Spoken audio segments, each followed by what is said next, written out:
Bismillahirrahmanirrahim. Mahalagang payo po sa ating kapatirang mga Muslim sa pagdating ng bagong taon. Unang-una po, dapat nating malaman bilang isang Muslim na ang pagdiriwang ng bagong taon ay ito po ay pinagbawal ng ating mga ulama. Ito po ay haram, ito po ay gawaing bid'ah, at ito po ay panggagaya sa mga hindi Muslim.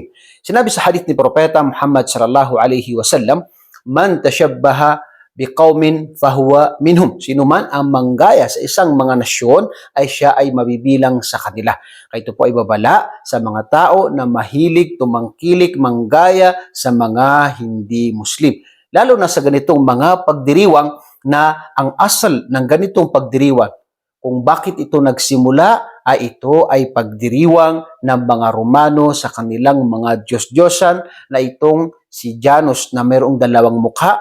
Kaya ito po ay hindi nararapat sa isang Muslim na ito ay tangkilikin niya, gayahin niya dahil mayroon pong asal kung bakit ito ay pinagdiwang ng mga Romano. Kaya hindi narapat na ito ay ginagaya ng isang manampalataya. Bagkus meron pong tayong dalawang Eid.